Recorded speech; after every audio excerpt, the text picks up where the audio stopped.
Perfect weather and a magnificent entry for the 7th Motaquip British Rallycross Grand Prix here on Brands Hatch's unique 9/10 of a mile circuit.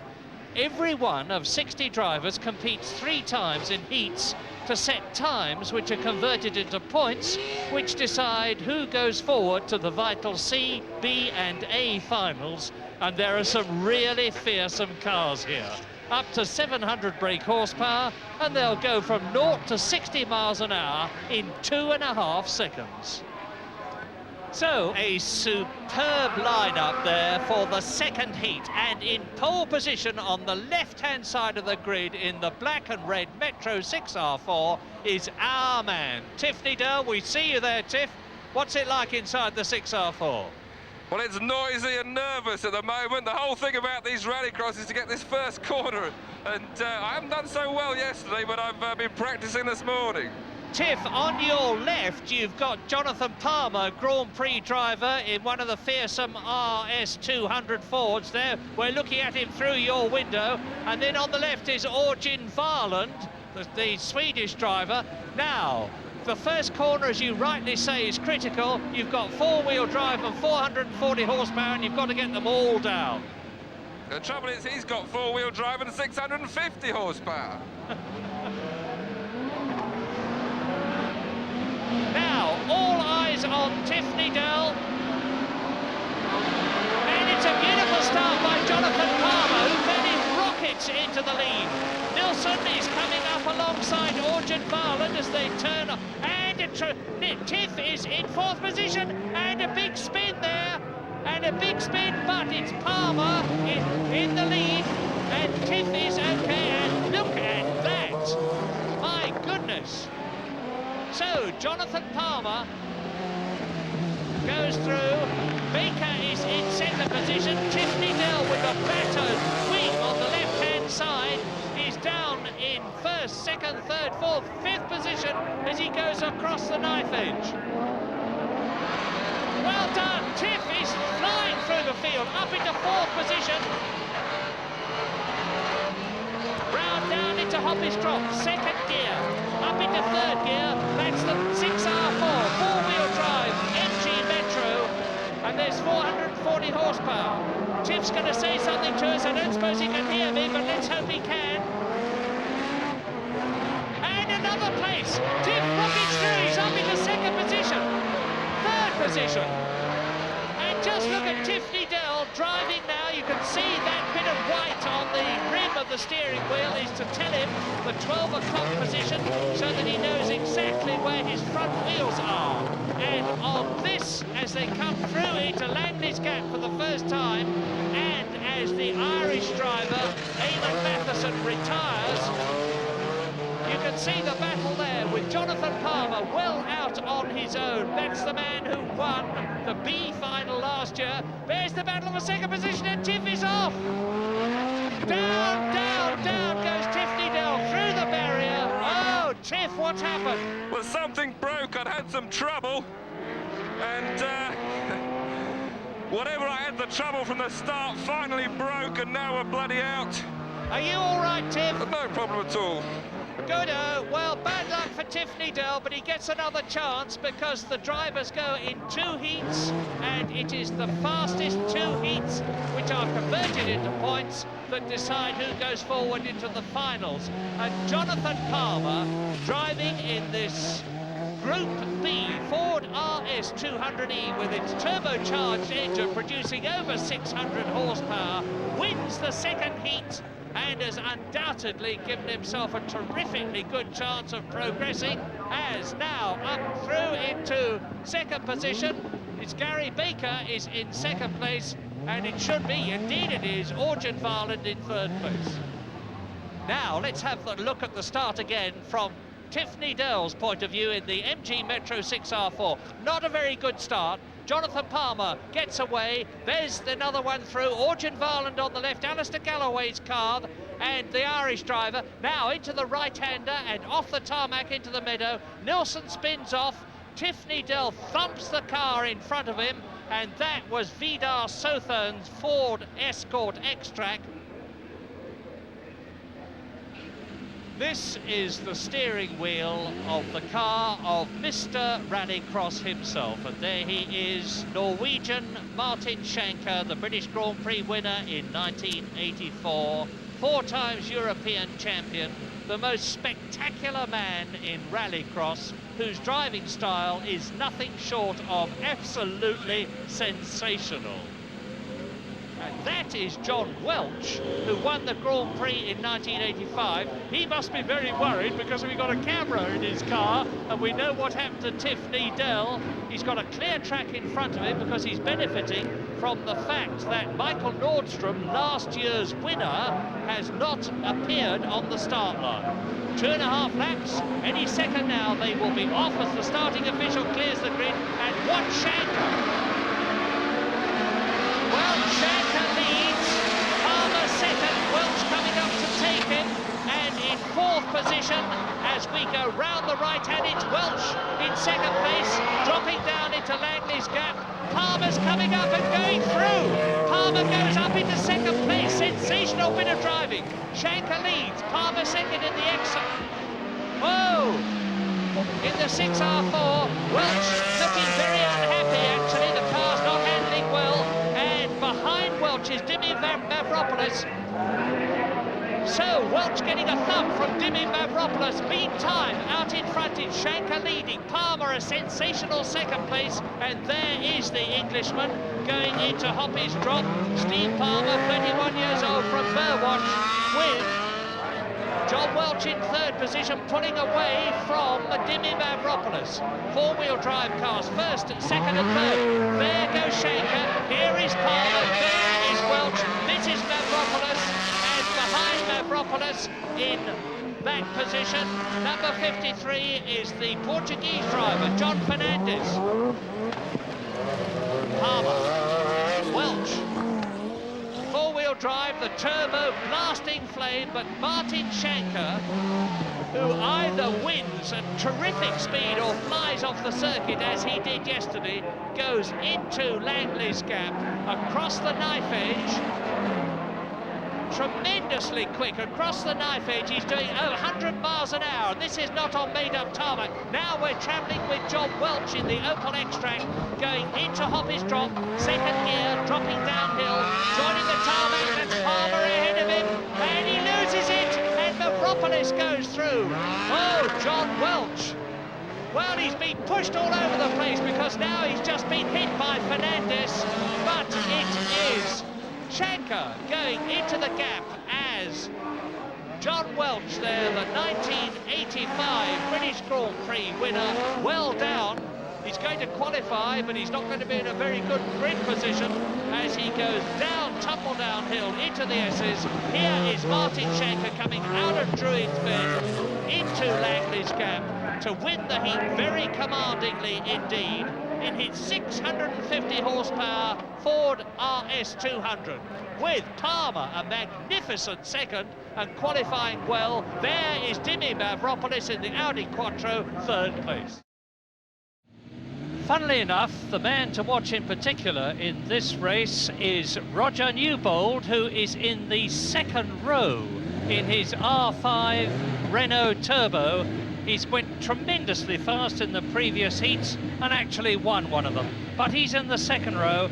In front of him, there's Bob Smith in his Escort, Tony Bardi in the 160 horsepower 1600cc Vauxhall Astra, the blue one in the middle, and John Milner. That's Mark Proctor's wheels spinning, and away they go, and Roger Newbold surges through. He's through from the 2nd row, and he is into the lead by the first right-hander at paddock turn. An absolutely inspired start. Now he's got a clear track in front of him, and as you can see at the S's, there is now dust. Who would have thought that? But the conditions are dry, they're practically ideal. There's a battle for the lead, and in 2nd place, number 177 is Bob Smith, and behind him, Tony Bardi. Bardi's through, Bob Smith drops back, Bardi goes up into 2nd place. So now we have got the yellow and white turbocharged rear-engined Renault And chasing him very hard indeed, Tony Bardi in the blue and white Vauxhall Astra, and then behind Bardi is John Milner's car. And Bardi's certainly being given a run for his money now. Newbold out on his own. He's won one heat today. He finished second in the other one that he drove in, and it is the best 2 heats out of 3 in terms of times translated into points, which decides who goes forward to which finals, the C, the B or the A. And the A, of course, is the final. Wow, look at that! An absolutely major role. It's Anders Norstedt's Saab, the Swedish driver. Terrific role as the leader, Roger Newbold, gets away along the knife edge, and you can see that Norstedt has got his safety belts off. He's wriggling out to get out of the passenger side of the car. There's a red flag. The race is being stopped. Here it is again. Now look for the Saab of Anders Norstedt. He's already rolling. You can see he went into the right-hander, and just look at that. 360-degree roll after 360-degree roll. He ends up on his wheels, left, right. And you see poor Norstedt bouncing about like a ball inside the car. And thankfully, as I say, Anders Norstedt is perfectly all right.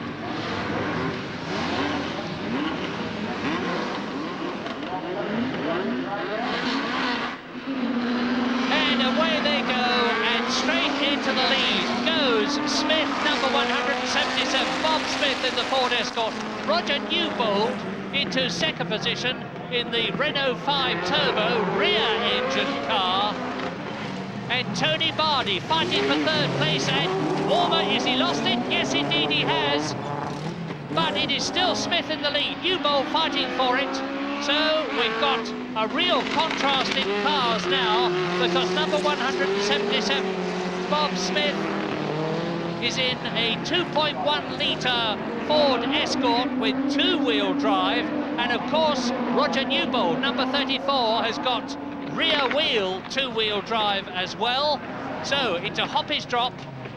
Smith goes very wide. This is Newbold's opportunity, and he crosses it with both hands, dives through, the car handling beautifully. Smith goes down to second place. He's going to have to struggle to hold third position as Roger Newbold flings the Renault into the chicane, climbs up out of it, rejoins the tarmac, and goes into the right-hander at Paddock Bend, fourth gear. Now dropping down, tumble downhill, and off goes Smith. Smith goes straight on and off.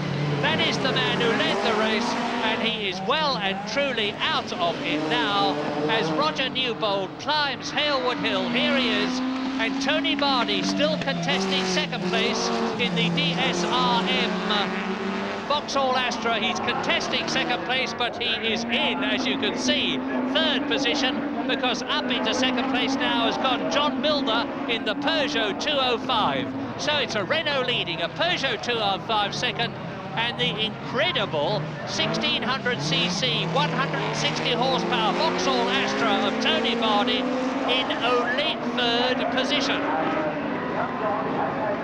And there, number 50, John Milner. Newbold goes through. This is the third heat that Newbold has driven in. He won his second heat. He finished second in the first heat. He's going to win the third. A very fine day's work, and he will certainly qualify for the finals. One of the three finals, the C, the B or the A, later this afternoon. Up for the last time into Druid, Sven, the right-hander. Bardi challenging now, challenging Milner for second position. If he can get through Langley's gap and put the hammer down, he may take it. No, he won't. Milner is going to take the second position. It is victory for Newbold in the Renault. Milner second, Tony Bardi third. Renault, Peugeot, Vauxhall Astra. Approaching hoppish drop. Bob Smith in the lead. Newbold, Roger Newbold in second position in the yellow and white Renault. And this is where Smith had trouble, drifted out wide. Newbold saw his opportunity, darted through and took the lead that he was never to lose. with the competitors for the next heat already on the grid. Amongst them, as you can see, is not Dr. Jonathan Palmer, because there is his Ford RS200E. He has a gearbox problem and he's obviously not going to start. But there are still at least 5 people in this heat that could win. Amongst them on the left is Dimi Mavropoulos in his Audi. Next to him, Ariel Martinson in the 700 horsepower four-wheel drive BMW, and Rob Gibson. And it's Martinson, who was 3rd fastest in the second heat, who fairly streaks away. He has a British X-Track four-wheel drive transmission. Rob Gibson is up into 2nd place in the MG Metro 6R4. Down to 4th goes Dimi Mavropoulos in the Audi Quattro, which for so long ruled the roost in rallying, World Championship and Rallycross events. But with just on half a lap out of 2.5 completed, Ariel Martinson is making the pace. Rob Gibson is hanging on. Mavropoulos is closing, and very close up indeed behind Mavropoulos. You can see Orjan Varland's Ford X-Track. So there's 4 of them virtually together. And it's Martinson leading, struggling out of Hoppy's drop. Smoke pouring from the back of the BMW. 700 horsepower is what this car produces. Ariel Martinson, then 40 years old, comes from Oslo, and see them now. Out of paddock turn, down, tumble downhill. Rob Gibson, number 15, the ex-Porsche driver, in 2nd position. Comes from Goostrey in Yorkshire, up Halewood Hill. Beautifully finished, the BMW. And Martinson really giving it some stick. Gibson. Then Mavropoulos in the black and yellow Audi Quattro.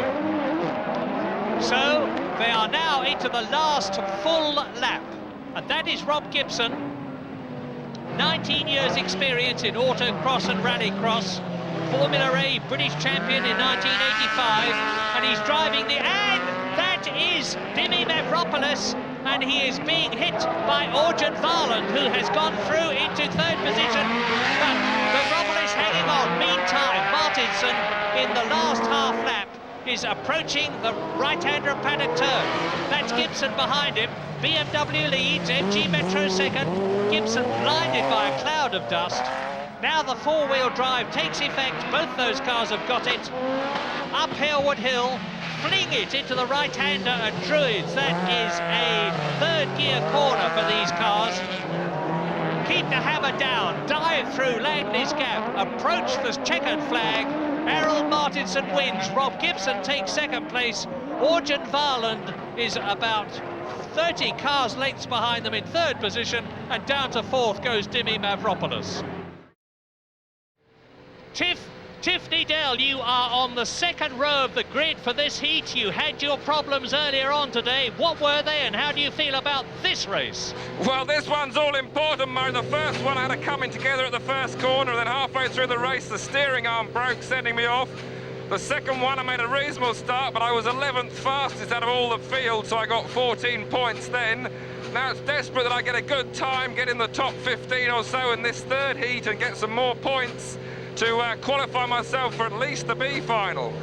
Good luck to you, Tiff, and we couldn't even see your lips moving there, but in front of you is Latin Mackie, the Finnish driver in the Lancia Delta. Alongside him is one of the sensations of the afternoon so far, the British driver John Smith in the yellow and blue X-Track Ford. He's won both his races, and Mark Redison on the right, who has similarly won both his races and is the reigning British champion.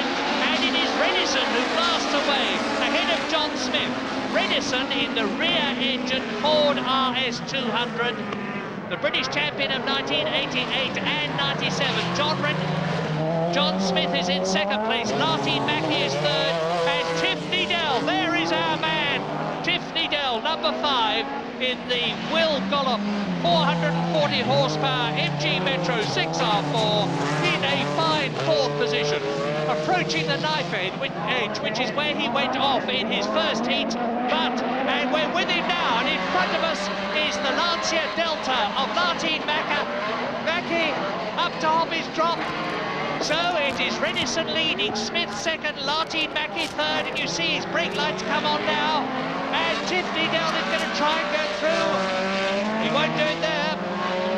Up to the left-hander and the chicane, down to second gear. Smith in second position. Lartine Mackie running wide. Tiffany Dell, who has never driven in a Rallycross meeting before today, giving him a very hard time. He's going to go down, tumble downhill. This is the battle for third position. The Lancia Delta in that third position. Number 32 of Jarmo Lartine-Mäki from Finland. And he is driving the car, which last year was driven by his Finnish compatriot, Seppo Niittymaki. Renison is out! Mark Renison has retired. And Dell is going through. This is the last lap, and Tiffany Dell is now in second position. What a fantastic drive. Tiffany Dell is in second position, and ahead of him is John Smith, who won his first heat, who won his second heat, and is going to win his third heat. Well, if Tiff can go like this in his first Rallycross meeting, we're going to see a lot more of this talented and tremendously versatile driver. The gap between Needell and Smith, who is leading, as the man from Folkestone, John Smith, goes up Harewood Hill for the last time, is 5.3 seconds. And by the way, Will Gollop is putting this car up for sale. Tiffany Dell's car is for sale. So if anybody wants a really quick Rallycross car, this is it, and this could be yours.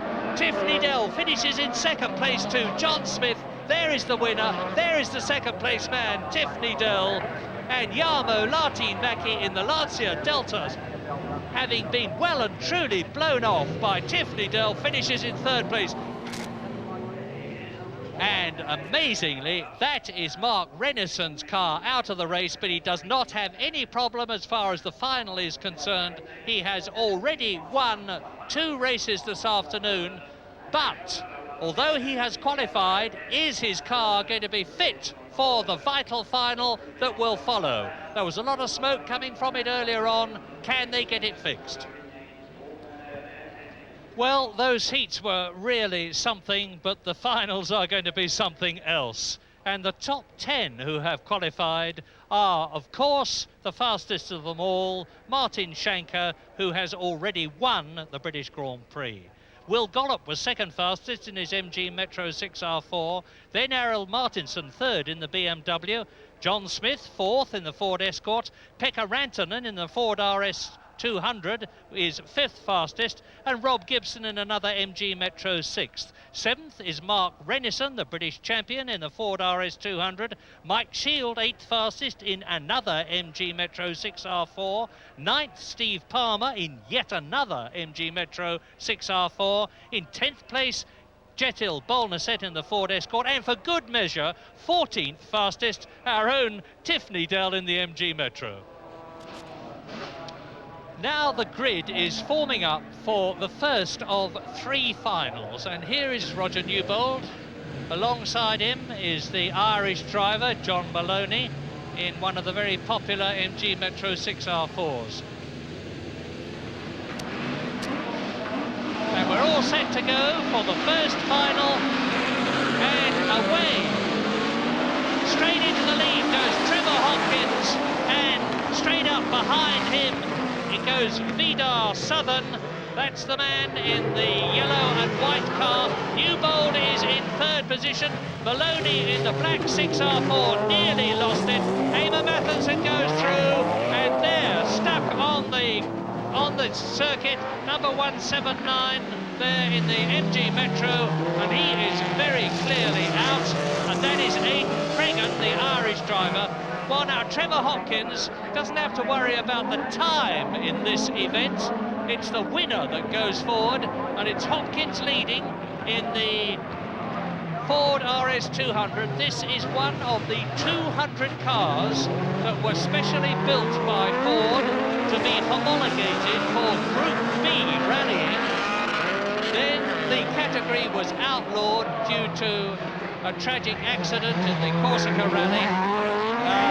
All those cars were left over, and they've now gone through into Rallycross hands, and a marvellous vehicle they make.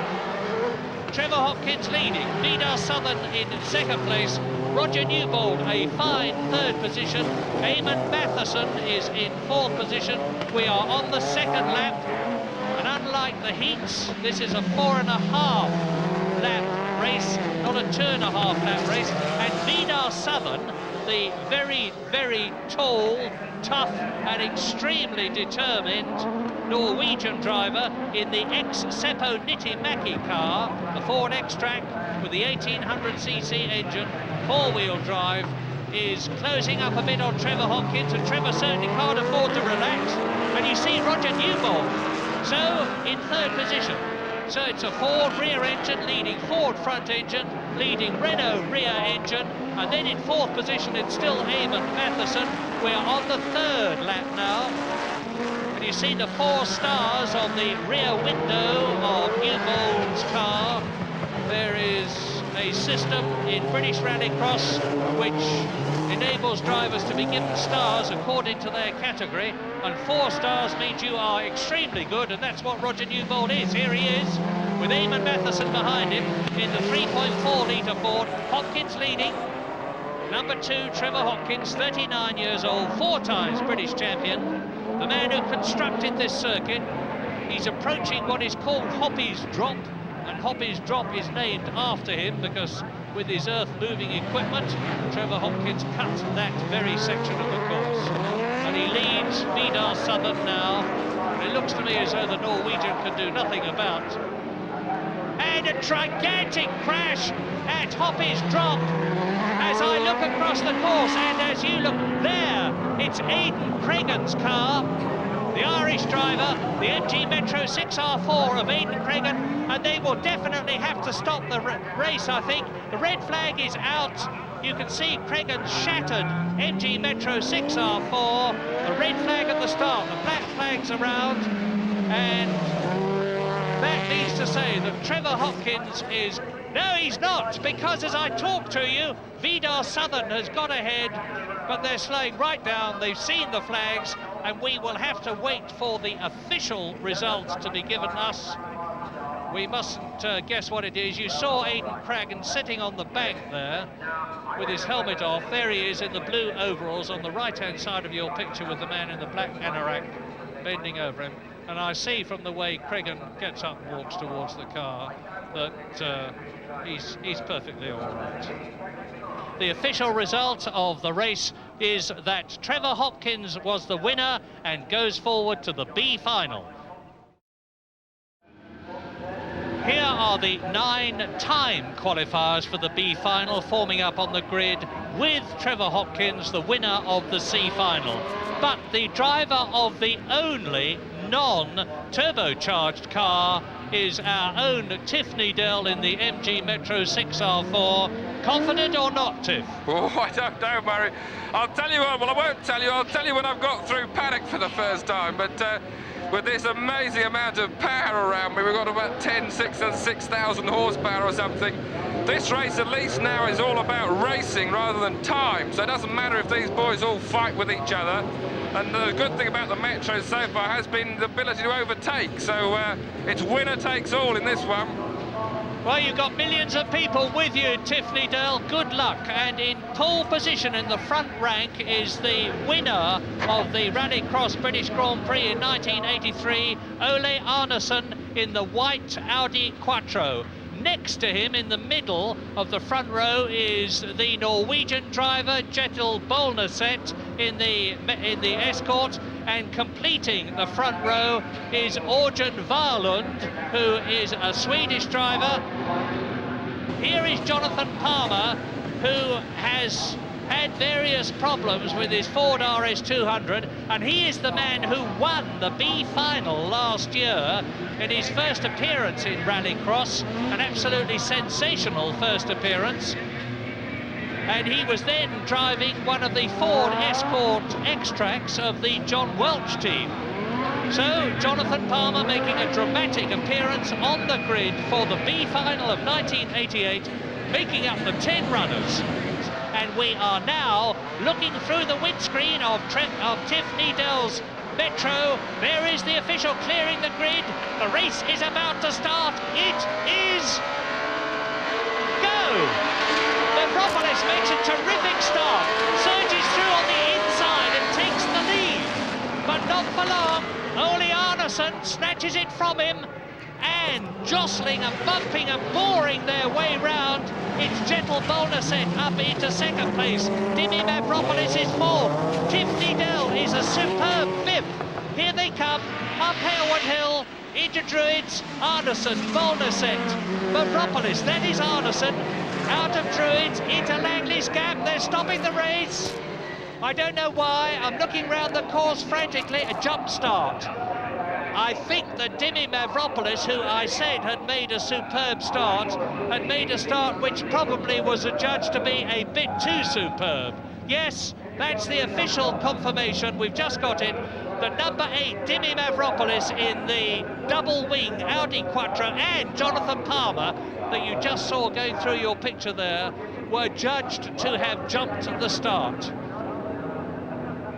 We're now looking at a rerun of Tiff's terrific start. You see him up through the gears as they get away. There is on the right and taking the lead Dimi Mavropoulos as a result of having jumped the start, we now officially know. And Tiff goes into the right-hander at Paddock Turn, well up. You can see how close the car to him in front is as they go down, tumble downhill. Well, it looks to me as though Jonathan Palmer is in trouble again. He's talking to Martin Schanker, the man that you can see bent over the car, not in the yellow over there, in the grey flannel trousers and the white and blue top, is 4 times European champion Martin Schanker, who's put up the fastest time in the heats here at Brands Hatch today.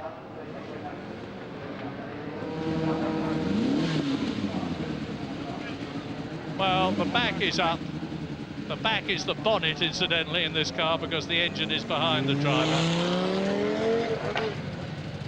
Well, I know they've had turbo wastegate problems all through the day. I obviously can't see what's happening because the mechanic's back is in the way, and I'm not too sure that I would know what was happening even if I could see. Well, there we are.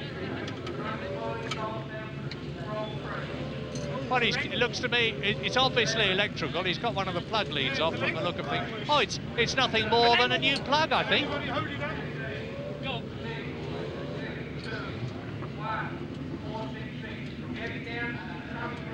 Well, Tiff, the news is that it looks as though you've got one less turbo to worry about at the moment, because behind you, they're doing all sorts of things to Jonathan Palmer's Ford RS200. Well, I think Jonathan was actually the major worry in this race. I think he's been very quick this weekend. He's got an Evolution car there, and I'm glad he's gone. Bad luck, Jonathan.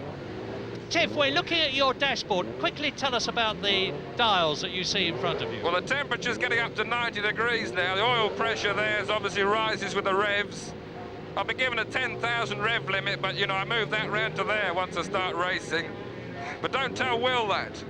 I won't tell Will that. I wouldn't dream of telling him. And that great big red thing on the yeah, the big lamp is the oil pressure, and that really obviously is important. If that starts blinking at you, you've got to ease off. That goes, you stop. Here he is. Here is Ole Arnesen, very determined driver who hasn't actually driven very much in Rallycross this year. 1983 European champion. In fact, he's 4 times a champion, and Far Palmer joins the grid. Well, everybody except Tiff Needell, keep your fingers crossed. Now, it's almost go. Well, that was a very ragged start, and Tiff's even better this time. No, he's not, because he's dropping back. I bet there's going to be mayhem at the first corner here. You see all the lights go on. It's Arnesen through first, and Tiff is finding his way up through the field. He's past Trevor Hopkins, and Lati Mackie has collected the tyres and is last. And leading up to Druids, it's Arnesen. Holm is in 3rd position. There goes Dimi Mavropoulos. Orjan Varland in the Escort X-Track is in third position. There is Tiffany Dell. Across the knife edge on lap 1 in this 4.5 lap race, watching Tiffany Dell. You see he's got white adhesive tape bound at the 12 o'clock position of the steering wheel so that he knows where his front wheels are pointing, and he's chasing and taking Trevor Hopkins. And it's Arneson leading, Varland second, Holm is third, Boulderset is fourth, Metropolis is fifth, and number 5, Tiffany Dell is in 6th position. And Tiff has ripped off the left front wing of this 6R4 somewhere, but now there's a terrific scrap developing for the lead because Orjan Varland with Torholm right behind him are both chasing the Quattro, and Holm spins off. Boulderset goes up into 3rd position. Varland is 2nd, and the leader is still Ole Arneson. I remind you that the winner of this B final, 4.5 laps, qualifies for the A final. Absolutely on the ragged edge. Down to the chicane, 2nd gear. Ole Arneson, 1st in 83, 2nd in 84. The winner of the Norwegian Grand Prix this year. He's a much more relaxed driver in 1988 than he has been in the past. You may find it hard to believe, but he is. And Varland is now, Tiff's having a go, and Dimmy Mavropoulos. Must be a bit off-putting to see that bit of wing at the right-hand side of your eye line. And there is Mavropoulos, 4th position. Tiffany Dell in the 6R4 in 5th position. Still some way to go. Mavropoulos, number 8 in the Audi Quattro, the man who jumped the start the first time. 2 laps to go at the end of this one. And Tiff is going through! Yes! Fantastic! Great stuff! And this is Tiffany Dell's first Rallycross. Wow! So, Arneson is leading.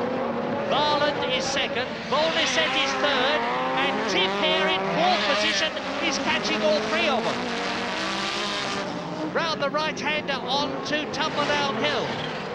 Arneson, Varland, Boulderset is challenging Varland, and Varland in his spins out. That gives Needell an opportunity to close up. 37-year-old Tiffany Dell is driving like a Rallycross veteran, and it's the first time that he's been in a Rallycross race. And now, as they go across the knife edge, Ole Arneson into the last lap is leading. Varland, then Boulderset. You can see Tiffany Dell. Arneson is leading by 2.1 seconds. Looks as though he's going to qualify for the final, but not if he lets it step out much more than that. Well, the Audi Quattro is quite a venerable car these days. It's by no means the newest Rallycross car, but Arneson can practically make it talk. He's into the last half lap. Tiffany Dell is with Boulderset and challenging for 3rd position as they come down, tumble downhill. Look at the black and red car. Andy Dell's taking it. Through on the inside, but he has to back off. Up Harewood Hill for the last time, into Druids. Arneson leads, Varland 2nd, Boulderset in the yellow car 3rd, Tiffany Dell is 4th. Here is Arneson going through Landley's Gap. It's not who wins, it's interesting here, it's who's going to be 3rd. Andy Dell is right up with Boulderset, who is right up with Varland, but just fails to take him and spins off. Nub 21, gentle Boulderset spins off. The finishing order was Ole Arneson, the winner and the qualifier for the A final. Orjan Varland in 2nd place, just ahead of Tiffany Dell, and that is Boulderset's car spun off. Great race. And here is how Tiffany Dell caught and passed multiple British champion Trevor Hopkins in the blue and white, number 2, Ford RS200. You can see Hopkins in front, Mavropoulos is in front of Hopkins, and Tiffany Dell went past as though the veteran was standing still. This is the final of the 7th Motaquip British Rallycross Grand Prix. No one has ever won it twice. Martin Schanker won in 1984. He is there in pole position, and waiting to talk to him is Tiffany Dell. Well, unfortunately, I'm not on the back of the A final, having only finished fourth in the B final, but I'm down here on the front row, pole position with Martin Schanker. Martin, I got bad news for you. After 4.5 laps, the Metros are much more nimbler. Do you think you can keep Will behind? Well, I'm certainly going to give it a hard try, but he's a very, very good driver, very sensible. He seems to find grip where everybody else doesn't find grip, so I see him at this moment as my biggest competitor, yes. But on current form, you reckon you'll be first in the paddock? I'm going to give that a good try too, but it's also very important to brake at the right time. I'll go and see what Will's got ideas. I think Will was the one who actually told me that you could overtake into Hoppy's drop in a Metro. Well, it was your fault I overtook into Hoppy's drop. It can be done. Yes, we might have a go at that, but don't tell Martin. No, I've already told him that he's in big trouble, because with 4.5 laps, there's no way he can hold you back for all that time. Good luck. Good, thank you. So, the great Martin Schanker, Mr. Rallycross, 4 times European champion, is in a preferential position, pole position. But Will Gollop alongside him is the top British driver in Rallycross European competition of 1988. And completing the front rank down there is Arild Martinsson, and he is in that quite incredible 700 horsepower BMW M3 with 4-wheel drive. And in the second rank there is number 15, and that's Rob Gibson, the man from Goosetree in Yorkshire. Before, he has driven a Porsche, and alongside Gibson is John Smith, the British driver. He, believe it or not, runs a rest home in Folkestone. Mark Renison, the British champion, who is starting well back. There he is, number 1, Mark Renison, British champion of 1988 and 1987. Marshall clears the grid. Who's going to be first into the right-hander at Paddock? It looks as though it's going to be Schanker. Martinson is right with him. John Smith is in 3rd position. And Will Gollop is now 3rd, up behind Martinson and trying to take him, but not succeeding. Will Gollop in 3rd position. Martin Schanker has definitely got the advantage, because in his 650 horsepower plus rear-engine Ford RS200, and the red flag is being waved. They're stopping the race. I guess that it must be another jump start. What a pity. Now look at the yellow car in the second row, because that is Rob Gibson. Let's try to judge whether he did indeed jump start, because that is the official judgment. Yes, you can see him starting to move forward, but then they're all... He was, I suppose, just a whisker ahead of the rest of them in getting away. But that's not my decision. The official judgment is that Rob Gibson jumped the start. I think he will have just been warned not to be a naughty chap and do it again. So, for the second time, are they going to get away cleanly with no jump start this time? Yes, it looked like it to me. And this time it's Martinson and Schanker, and Martinson goes into the lead momentarily, only for Schanker to bump him, go down, tumble downhill. Schanker leads, Martinson 2nd. And in 3rd position is Will Gollop, and Mark Renison is up into 4th position. After a terrific start, Mark Renison, the British champion, is up into 4th place. There is the leader, number 11, Martin Schanker, 4.5 lap race. Martinson in the BMW is in 2nd place. Will Gollop in the MG Metro is 3rd. Behind him is Mark Renison, and then it is John Smith in 5th place. And look at the way Gollop closes up on Martinson as they go into Hoppy's drop for the first time. And there is Renison, right up with Gollop. Oh, Mark Renison is driving a fabulous race, but so is Gollop. And Martin Schanker is in control at the moment. The Norwegian, 4 times European champion, knows exactly what he's got to do. Is he going to be the first man ever to have won the British Grand Prix twice? What a scrap for 2nd. Martinson, Gollop number 3 in the Metro 6R4. Behind Gollop is Renison in 4th place, and behind Renison the British driver John Smith, and Gollop fairly throwing the Metro about. 3 British drivers in the top 5, and there's one of them, number 3 in 3rd position, Will Gollop, with 3 laps to go, and all the time Martin Shanker is pulling away. He now has a lead over Martinson of 1.5 seconds. Doesn't sound much, but it's a lot. There it is visually. Gollop second. Will Gollop up into 2nd place. Now I'll give you the gap between Martin Shanker, the leader, and Will Gollop as they go through the chicane. It is 1.8 seconds.